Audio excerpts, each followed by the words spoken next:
윤석열 대통령의 이번 미국 국빈 방문 일정이 마무리되었습니다. 이번 방미에서 워싱턴 선언, 윤석열 대통령의 상하원 합동연설 등을 통해 북핵 위협에 대한 대응, 자유민주주의 가치동맹, 경제산업 협력 확대 등 양국 관계의 새로운 이정표를 수립하는 계기를 마련하는 최대의 성과를 거두었습니다. 첫째로 워싱턴 선언은 한미 상호 방위 조약에 핵을 포함해서 업그레이드한 제2의 한미 상호 방위 조약입니다. 1953년 이래 한미 상호 방위 조약은 대한민국의 성장과 안보에 가장 중요한 안전장치 역할을 해왔습니다. 그러나 지난 수십 년간 대한민국은 북핵 미사일 위협의 증대로 안보 불안 상태에 놓여 있었고, 최근 지정학적 상황의 변화로 인해 안보 불안이 확대되는 상황이었습니다. 그런데 이번 정상회담에서 양국은 핵 협의 그룹을 설치하여 우리나라가 핵 운용에 대한 발언권을 가질 수 있는 장치를 마련함으로써 북핵 대응에 특화된 확장 억제력을 대폭 강화했습니다. 미국이 이러한 수준의 확장 억제 합의를 나토와 같은 다수 국가가 참여한 것이 아닌 개별 국가와 사이에서 문서로 맺는 것은 대한민국이 유일한 사례이며, 한국형 확장 억제의 구체화로 실행력의 질적 강화가 이루어졌습니다. 아울러 바이든 대통령은 북한의 핵도발 시 응징으로 북한 정권의 종말이라고 하는 최고 강력한 표현을 하고, 미국의 전략 핵 잠수함 등 전략 자산을 한반도에 보다 빈번하고 정례적으로 전개하기로 함으로써 행동하는 한미 동맹상을 구현하였습니다. 이는 향후 대한민국의 새로운 도약과 성장에 커다란 담보가 되어줄 것입니다. 둘째, 군사동맹에서 더 나아가 첨단 경제 기술 동맹으로의 확장과 아울러 자유, 평화, 번영을 기초로 한 글로벌 가치 동맹을 완성하였습니다.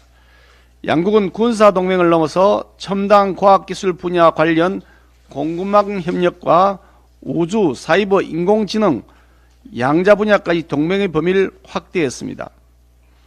셋째, 긴밀한 한미일 삼각 공조를 확인하였으며, 여기에는 한일 관계 정상화를 위한 윤 대통령의 결단이 큰 역할을 하였다고 봅니다. 대통령의 방미 중에 일본이 한국을 화이트리스트에 복원키로 결정했고, 조만간 기시다 일본 총리의 방한도 예고되고 있습니다. 한국과 미국의 동맹은 더욱 단단하게 완성되었고, 소원에 있던 일본까지 가담하면 자유와 민주주의 가치를 바탕으로 하는 한미일 세 나라의 보다 긴밀한 공조 체계를 기대할 수 있게 될 것입니다. 따라서 일본의 보다 전향적인 자세 변화가 요구됩니다. 넷째, 대한민국의 위상을 한층 높이는 계기가 되었습니다. 미국 대통령은 임기 중에 외국 정상을 자주 국빈으로 초청하지 않는 것이 전례라고 하는데, 이번 윤석열 대통령의 방미는 바이든 행정부 출범 이후 프랑스 마크롱 대통령에 이어 두 번째 국빈 방문에 해당합니다. 양 정상이 28년 만에 한국전 참전 기념비를 함께 참배하고, 윤 대통령은 현직 대통령으로 10년 만에 한 미국 상하원 합동의회 연설에서 무려 23번의 기립박수를 포함해서 58번 58회의 박수를 받기도 했습니다. 현직 대통령으로선 처음으로 하버드대 특강도 했습니다. 이처럼 대통령의 이번 방미는 우리나라의 국제적 위상을 한층 높이는 계기가 되었습니다. 다섯째, 경제적인 측면에서도 가시적 성과가 충분했습니다. 날로 중요성이 강조되고 있는 공급망 문제에 있어서 안정적이고 전략적인 파트너십을 강화하고 우주, 양자, 첨단 기술 분야 등 미래로 나아가는 협력 방안을 모색했습니다. 방미기간 50건에 해당하는 양해각서가 체결되었고 무려 59억 달러 규모의 투자 유치 성과도 있었습니다. 경제적인 성과는 국민들이 직접 체감할 수 있는 것이라는 점에서 후속 조치가 잘 이루어지도록 하는데 우리 정부와 국회가 더 많은 노력을 기울여야 하겠습니다. 과거 혼밥, 수행은 폭행만 남았던 지난 문재인 대통령의 국빈 방문과는 차원이 다른 윤석열 대통령의 국빈 방문이었음에도 불구하고 민주당은 무조건적인 흠집내기, 트집잡기에만 여념이 없는 모습입니다. 자신들의 집권 시절 굴종 외교는 까맣게 잊고 제살 깎아먹기인 줄 알면서도 오로지 비난에만 혈안이 된 민주당은 갈수록 그 은행이 금도를 넘고 있어 참으로 한심합니다. 민주당의 원내대표 관련 말씀을 드리겠습니다. 민주당 새 원내대표로 박광원 의원이 선출됐습니다. 당선 인사에서 국민과 함께 가고 국민과 협치하겠다는 말을 하셨는데 환영의 뜻을 표하는 바입니다. 이재명 당대표의 권력형 부정부패 의혹과 2021년 전당대회 돈봉투 살포 의혹, 위장 탈당했던 민영배 의원을 뒷문으로 복당시키는 꼼수 등 민주당의 상습적 탈선을 하루빨리 시정하는 역할을 해야 할 것으로 봅니다. 무역 적자와 경상수지 적자, 고환율, 고물가, 한계에 다다른 가계부채 등 여야가 머리를 맞대고 풀어야 할 숙제들이 산적해 있습니다. 당선 인사 말씀처럼 진정으로 국민과 함께 가는 민주당이 되기를 바랍니다. 격주로 금요일마다 재판정에서 방문을 보고 있는 이재명 대표의 볼썽사나운 모습과는 다르게 상식이 통하고 양식이 있는 민주당 리더의 모습을 기대합니다. 민생 챙기기를 누가 더 잘하는지 민생 경쟁을 합시다. 마지막으로 근로자의 날 관련해서 말씀드리겠습니다. 오늘은 근로자의 날이자 제133주년 세계 노동절입니다. 저마다의 자리에서 맡은 바 임무를 수행하고 계시는 모든 근로자분들에게 진심으로 감사 인사를 드립니다. 근로자의 땀방울은 세상을 움직이는 힘입니다. 모든 근로자가 노동의 가치를 제대로 인정받을 수 있도록 우리 국민의힘이 앞장서 노력하겠습니다. 그뿐만 아니라 노동 현장의 불법과 부조리를 바로잡고 사용자의 부당함으로부터 선량한 근로자들이 피해를 받지 않도록 하는 것 또한 주저하지 않겠습니다. 근로자 여러분들의 노고가 제대로 존중받는 나라 만드는 데 앞으로도 정부 여당이 힘을 쏟도록 하겠다는 말씀을 드립니다. 더불어민주당 새 원내대표의 박광원 의원이 선출됐습니다.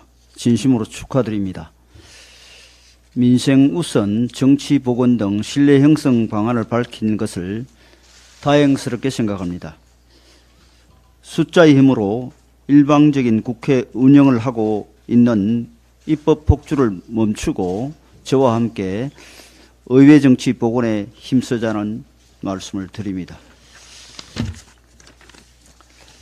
대통령께서 5박 7일간의 미국 국빈 방문을 마치고 어제 귀국하셨습니다. 역사적인 워싱턴 선언의 채택을 포함해 많은 성과가 있었습니다. 대통령이 외국을 방문할 때는 야당도 국익을 위해 협력하는 것이 선진국의 오랜 관례이지만 이번 방미 기간 동안 민주당의 행태를 보면서 우리나라는 아직 멀었다는 생각이 절로 들었습니다. 첫날부터 마지막 날까지 폄하와 비난 일색이었습니다.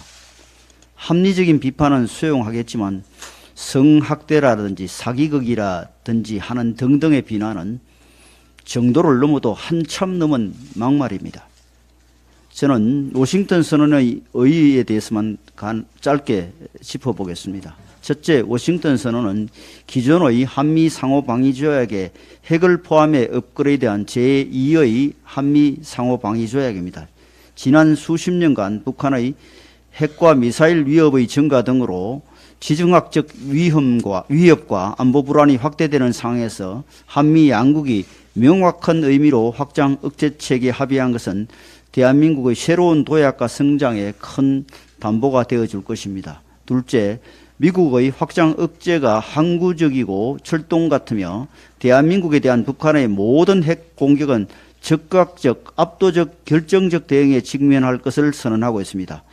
앞으로 전략 핵잠수함 등 미국의 전략 자산이 과거보다 더 빈번하게 정례적으로 전개될 것이며 이러한 전략 자산의 수시 전개는 북한에 대한 강력한 억제 기능을 할 것입니다. 셋째, 핵 협의 그룹은 나토식 핵 공격보다 더 실효성을 갖춘 것입니다. NCG는 다자가 아니라 한미가 1대1로 참여 운영하는 약정으로 미국은 북한의 핵 위협에 대해 핵자산을 어떻게 사용할 것인지 우리와 협의하고 방안을 마련하고 그에 입각해 연합훈련을 하게 될 것입니다. 이는 어떤 의미에서 우리의 자체 핵무장보다 더 큰 이익이 될 것입니다. 한미동맹은 앞으로도 계속 발전해 나갈 것입니다. 한미 양국 사이에는 신뢰가 형성되어 있고 이 신뢰를 훨씬 강화한 것이 이번 윤석열 대통령 국빈 방문의 또 다른 큰 성과입니다. 대표님께서도 말씀하셨습니다만 오늘 근로자의 날을 맞아 노동개혁에 대해서 한 말씀 드리겠습니다. 근로자의 합당한 권리를 보장하고 일자리를 지키는 것은 국가의 당연한 책무입니다. 하지만 근로자를 제대로 보호하기 위해서라도 무엇보다 시급한 과제가 노동개혁이라고 할 수 있습니다. 4차 산업혁명 시대에 새로운 산업구조에 맞춰 낡은 노동법제와 후진적 노동시장 이중구조를 개혁해야만 일자리를 늘릴 수 있고 근로자의 권리도 더 확장될 수 있을 것입니다. 하지만 양대 노총은 정부의 노동개혁 추진이 노동계약이라고 하면서 대안 없는 투쟁에만 골몰하고 있습니다. 오늘도 전국적으로 대규모 반정부 집회를 계획하고 있습니다. 특히 민주노총은 7월 총파업에 나서겠다며 이를 위한 모금까지 진행하고 있는 상황입니다. 근로자들의 권익을 신장하기 위한 투쟁이 아니라 노조의 기득권 수요를 위한 투쟁이라는 점에서 매우 안타깝게 생각합니다.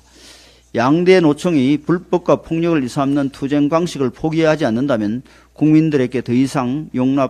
국민들께서 이를 더 이상 용납하지 않을 것입니다. 특히 MG 노조 등 새로운 시대 정신으로 무장한 노조가 청년 세대와 국민들의 지지를 받으며 활동을 늘려가고 있습니다. 이제라도 양대 노총은 기득권을 내려놓고 진정으로 근로자들을 위한 노동단체로 돌아오시기 바랍니다. 우리 당은 내일 노동개혁 특위를 출범시켜서 유연성, 공정성, 노사법치, 안전성 등 노동개혁 4대 분야에 대한 정책 대안을 마련하고 입법 방안을 논의할 계획입니다. 민주당과 정의당도 거대 노총들의 눈치만 살피면서 노란봉투법과 같이 노조의 기득권만 지켜주고 우리 경제에 부담을 주는 법안은 즉각 철회해야 할 것입니다. 미래 세대에게 건강하고 공정한 노동시장을 물려줄 수 있도록 야당도 올바른 노동개혁에 힘을 모아주실 것을 부탁드립니다.